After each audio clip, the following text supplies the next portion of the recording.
Police. I stand with my colleagues from the West and the South Suburban Chiefs to deliver our vote of no confidence in Cook County State's Attorney Kim Foxx.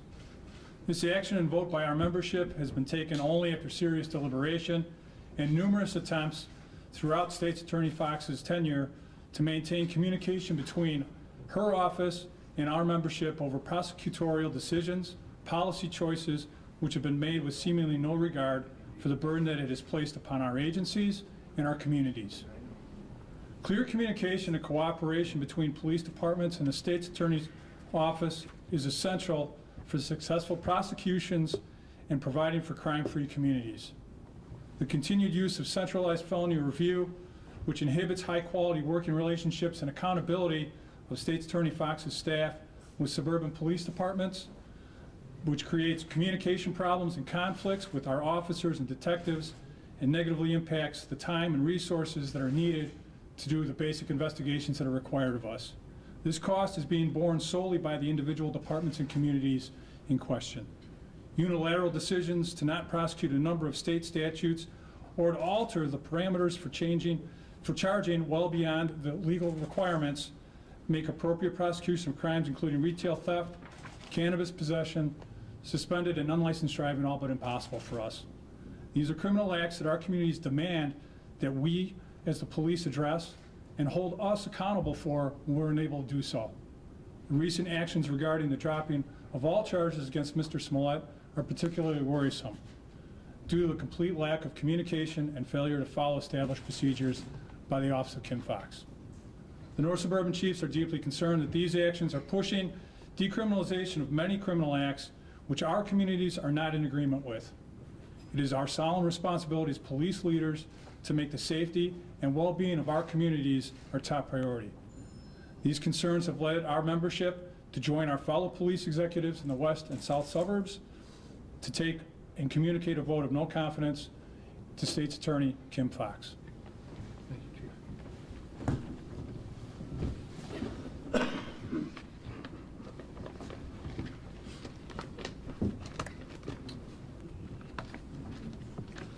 Good afternoon, ladies and gentlemen. I want to thank you all for coming out here today. I want to thank my colleagues for being here as well. My name is Chief Stephen Stelter. I'm representing the West Suburban Chiefs of Police Association, as well as I'm the first vice president with the Illinois Association of Chiefs of Police. I just want to inform everybody right here that we're here for a reason. And the reason is that the citizens of Cook County have to realize that their state's attorney is letting them down. And she's letting them down every day. Back in 2016, when State's Attorney Foxx was campaigning, she had stated that she had a vision of transforming the Cook County State's Attorney's Office into a fair, more forward-thinking agency focused on rebuilding public trust, promoting transparency, and proactive in the safety of our communities. However, after the Jussie Smollett case, the Illinois Prosecutors Bar Association accused State's Attorney Foxx of making repeated, misleading, and deceptive statements to the public and having failed in her most fundamental ethical obligations to the public. So I ask you, is that what promoting transparency is to her? Is that rebuilding public trust? State's Attorney Foxx has created her own policy, gone against state law, to change just the retail theft limit in regards to a felony retail theft charge. She has created a $1,000 limit, which is 3 times higher than the state law, and she's expecting 10 convictions out of that person before she will approve a felony charge of retail theft. I ask you, those who are familiar with the Cook County court system, do you realize how many times a subject would have to be arrested before they actually got 10 convictions? So in essence, what she's doing is working the charge of retail theft out of the law where someone will probably never ever get charged with that crime.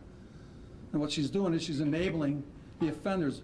The bad guys are not being held accountable. And State's Attorney Foxx's policies and her decisions are hurting and harming not only the citizens of Cook County, but it's an officer safety issue with the police officers here in Cook County. So today we're here to ask State's Attorney Foxx to do the right thing, to step down and resign from her position. Thank you. South Suburban? Go ahead. No, go ahead. My name's Jack Toohey. I represent the president of South Suburban Police Chiefs Association, 60-plus South Suburban communities in that organization. I just want to reiterate some of the things that my fellow chiefs have said. One of the things that I do want to say is that this is pretty unheard of, that chief associations are getting together this tightly from across Cook County to address this issue. We do talk on occasion. We do have things that we do through Illinois chiefs, but on Cook County level, this is unheard of. This is unheard of in the 38+ years I've been doing this in policing. And also to get together with FOP, we're glad FOP invite us to be part of that. For Chicago and the suburban Cook County to get together is unheard of. This obviously is something that needs to be addressed. Thank you. Thank you, Chief. In closing, I first want to be clear. I'm very grateful to the chiefs around Cook County to join us here today in this question that we have to Kimberly Foxx to please step down. We need this for the people of the city of Chicago and for all of Cook County.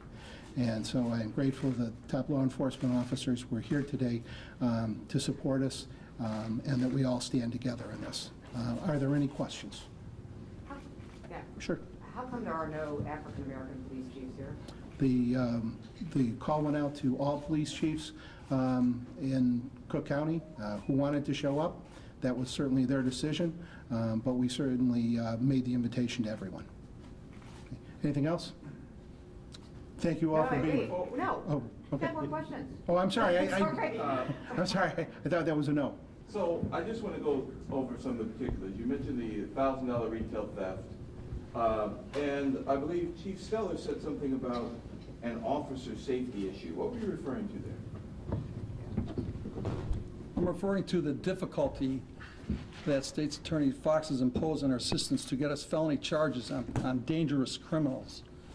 And many times, the hoops that we have to go through to try to get a felony charge, and then most of the time, they're either not approved or the charges are dismissed in court without an officer's opinion, without notifying the police agency or the police officer themselves. So basically, in essence, she's putting criminals back on the street, either during the process or not charging them at all, and allowing them to go back on the street and commit their crimes again. And how does that affect officer safety? Because they're back on the street when maybe they shouldn't be. They should be locked up pending trial. Kevin, you mentioned other police officers have run into problems Right, you know, this didn't start with Jesse Smollett. This started when we wanted to try and make sure that when officers received a battery in the performance of their duties, that the felony charges would be placed. And we continually had problems getting those charges approved. And they were continuously denied, even though that's what the law requires. And so that's what started our concerns about the state's attorney. And then it goes further into cases of where, and I know my second vice president, Marty Pry, can go into it as to the case on Salache and Reyes. Who should have never been let go. We have a problem with the state's attorney not going after the people who should be remaining in jail, giving certificates of innocence, and you know, it's a continuous problem. We need to have a prosecutor who is going to charge people when they commit a crime. If there's no charges and nobody goes to jail, then obviously the law doesn't mean anything to anyone. That's a problem.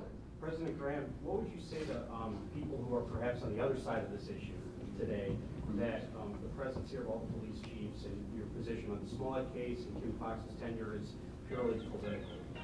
I can't imagine why it's political. None of these people up here are elected officials. Okay, the only one who votes for FOP members are other FOP members, and there are no elections here at FOP. So I don't know what political agenda there would be.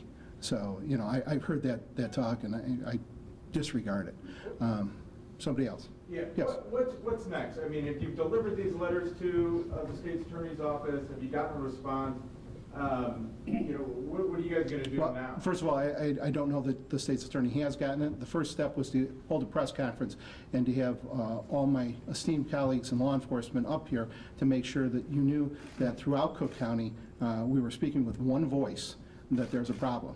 And when you have this many law enforcement officials getting together and we all agree that there's a problem, I think people should take notice of that. Was that the only letter that went out from the North Suburban, or were there other letters from the two others? I can let them, they're their letters, I'm going to let them address that. Well, yeah, yes, there was letters from each association. There's 3 letters out there from each association. To the state's attorney's office? To the state's attorney's office? I believe 2 were to the state's attorney's office. 1 was addressed to me, and I will, they'll either revise that to the state's attorney, or I will forward that on. Are you speaking with one voice if African-American police chiefs are so conspicuous by their absence? We go from as far north as Lake County, Lake Cook Road, all the way down to the Indiana line, okay? I don't know that other people have said no to this. I don't know why other chiefs aren't here. I can't answer that, okay? I can tell you this, that they took votes among their associations, and I believe they were all unanimous. Did you send the invitation to Eddie Johnson, since he's a police chief? Superintendent Johnson was aware of this, and he can speak for himself. When you reference the federal investigation that you believe is underway, were you speaking specifically of the investigation of this call, or did you get an individual response to your letter? I was referring to the letter that we sent out.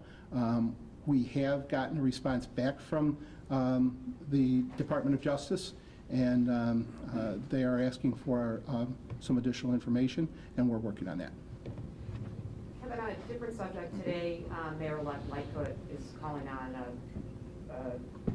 maybe for the feds to reopen the case of the 3 officers that worked with in the Van Dyke case. First of all, let me make this clear.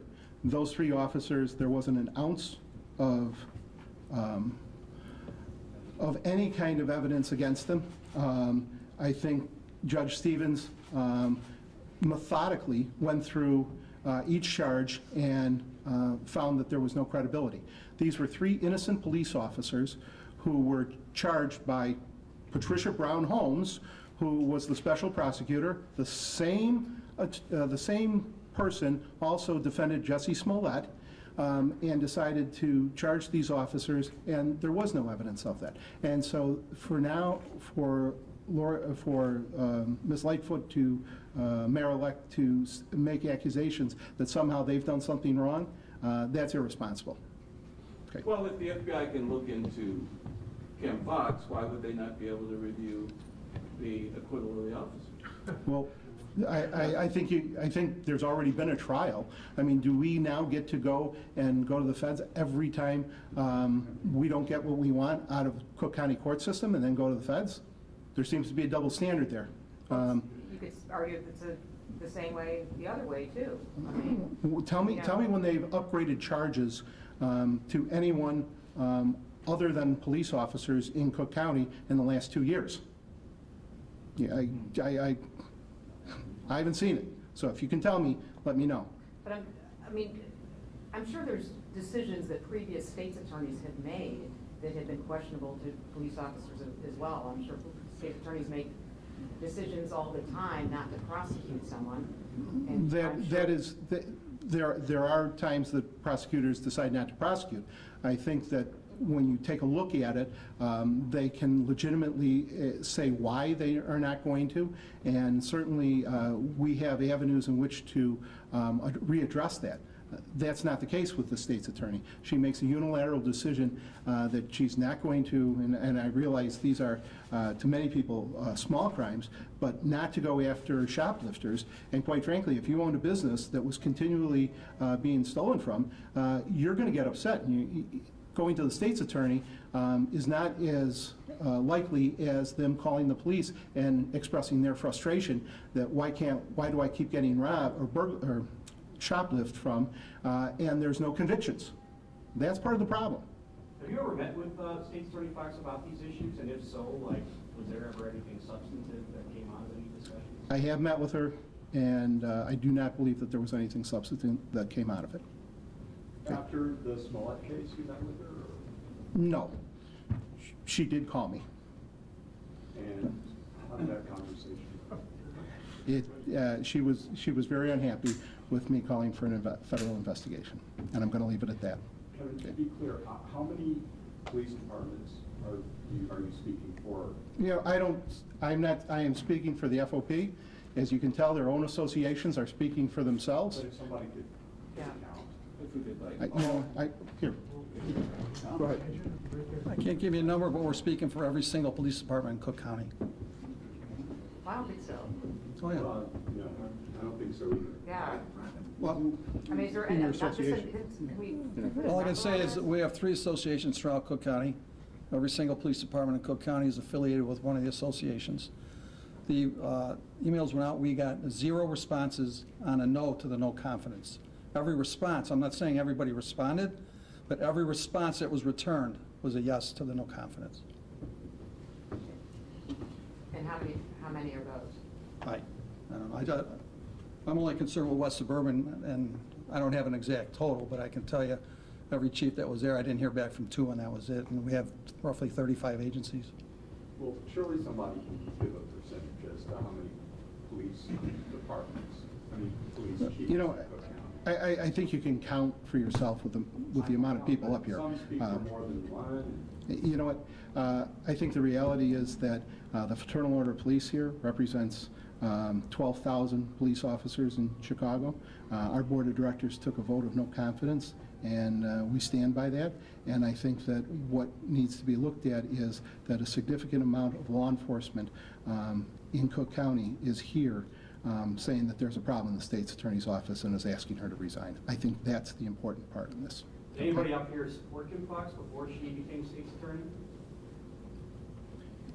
You know what? We don't get into that. Is the problem that we have right now, and we want it addressed. And that's why we're standing up here asking for this. You don't really expect Kim Foxx to resign. So I mean, what do you really think is going to come out of the call? I mean, seriously. You know what? Certainly, I think it would be appropriate if she stepped down. What I think everybody. You're not holding your breath, right?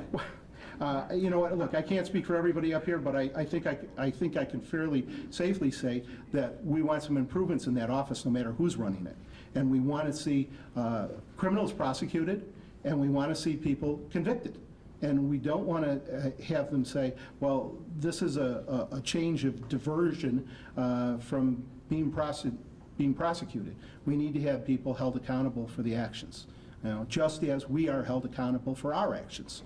And I don't think we're asking for anything that's outrageous. So what do you think's at the heart of this? Is Kim Foxx soft on crime, or what's behind it?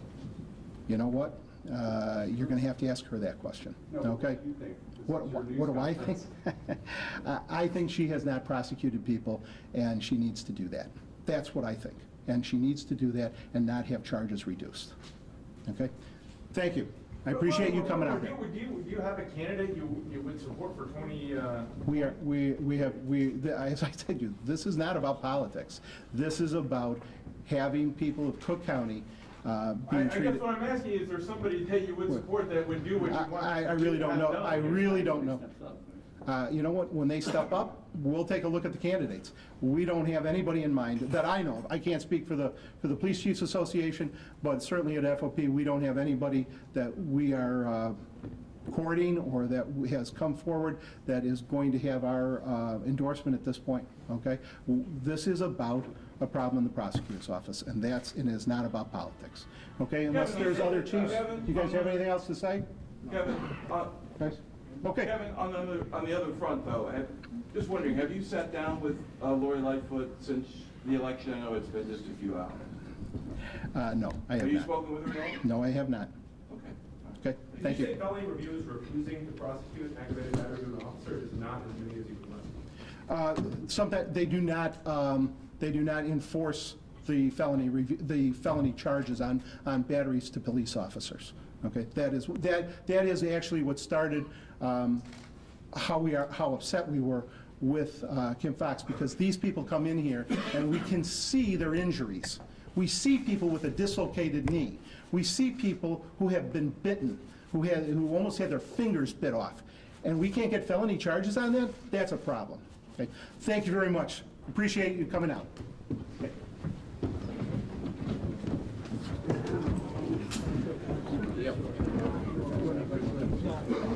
Cameras are still